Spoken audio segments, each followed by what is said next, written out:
Yes, Sunview. How did Rip get the opportunity to wrestle for Catch Wrestling Association in 1992? What did he think of the promoter Otto Vance and wrestling the likes of Dave Taylor, Steve Regal, Franz Schumann, and the late Larry Cameron? Hey, I won't remember all that stuff, but this was great.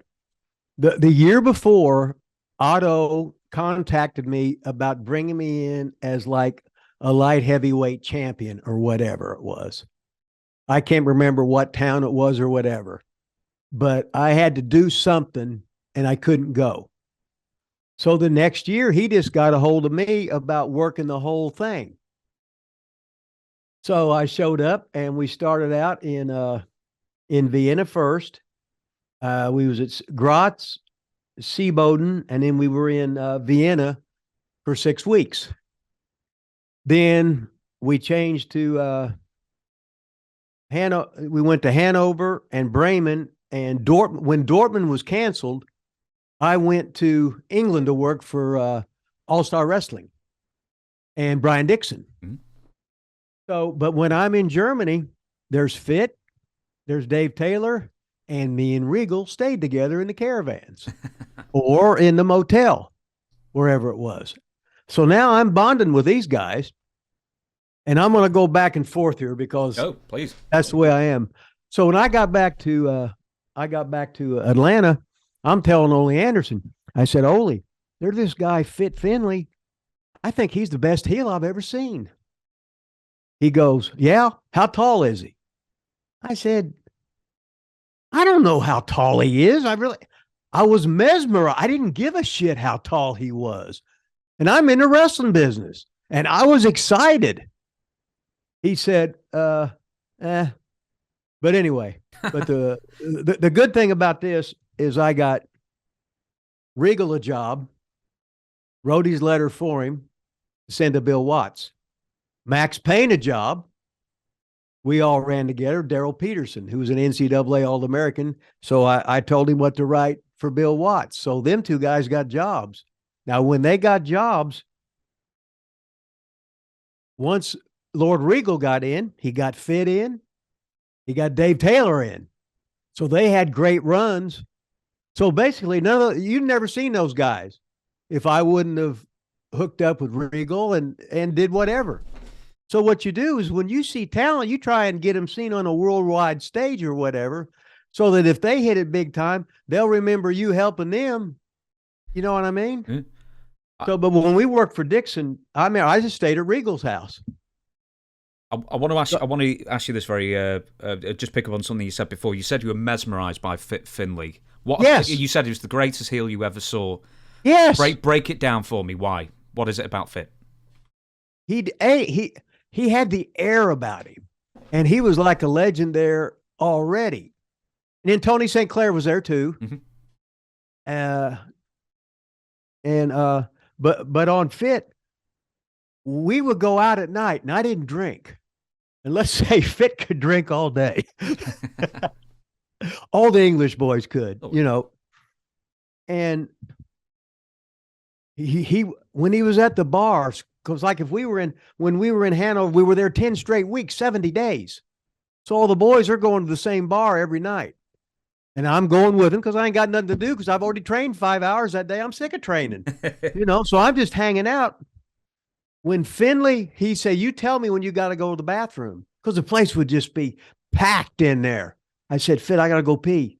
He'd get up and he'd walk. And it was like the parting of the Red Seas. Every mark in there knew who he was.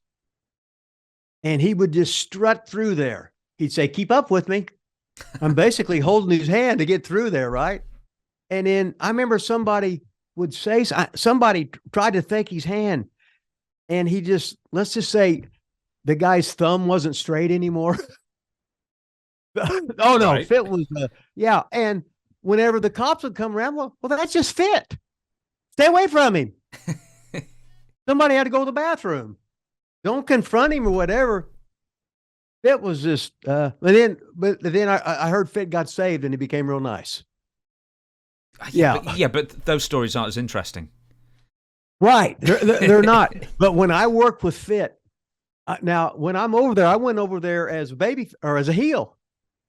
And I went to Austria first, where Peter William, he ran Austria, and then Otto he ran Germany. So I'm down there, and he said, "Hey, we got too many heels. Can you work babyface?" I said, "Sure, I'll do a poof gimmick." I worked a lot with Adrian Straight. I'll just copy him, right?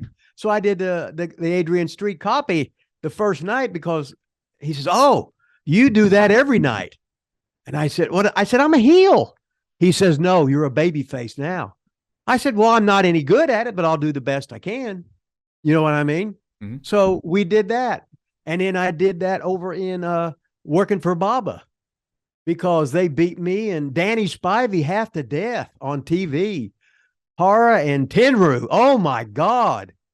They were killing us. Danny Spivey's a real tough guy. And he didn't know what to do because they were like shooting, and it was his first time there. He's trying to get along.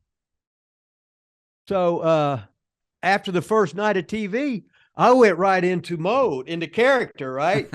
Joe Higuchi, the ref, started laughing, and them got on all the Japanese guys. They were scared because I was doing everything and going up their arm and threatening to grab the worm and kiss them and everything. And they was just having a fit, like they were scared.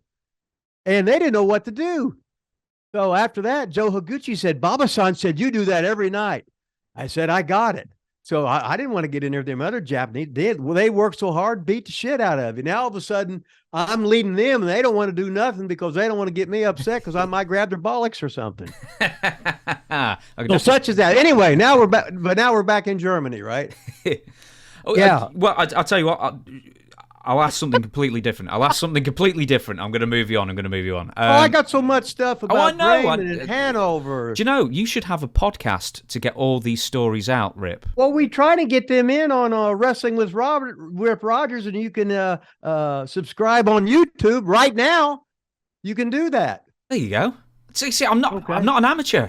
I can get these plugs in, let me tell you. You're a professional, love. Of course I am. But you're like this. The first time I was worked with Fit. Oh, go on. Okay. He destroys me in 3 rounds, right? Didn't give me nothing.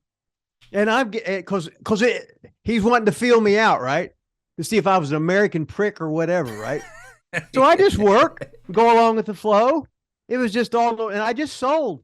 And all of a sudden, I'm getting up, trying to pull myself the rope, and I fall down, and Fit comes over and looks at me like he's going to kill me again. And I said, "I think you gave me too much, love." And he just went, "Oh!" And he sort of like broke character. And it was great. After that, whenever I'd work with him, he'd give me a whole lot because I didn't. Hey, win, lose, or draw, pays the same. Don't give a rat's ass. Just put me in the game, coach. I don't care what it is. Put me in the game. I want to play. I always love the stories like Regal or Dave Taylor or whoever else from England. They say, "Oh, a fan would come up to them and say, 'Man, you're great. You're the best wrestler in the world.'" And they always go, "No, Finlay's the best wrestler in the world." Everyone knows to tip the cap to Fit. Yeah, no. Yeah, Fit's the man. That's all there is to it.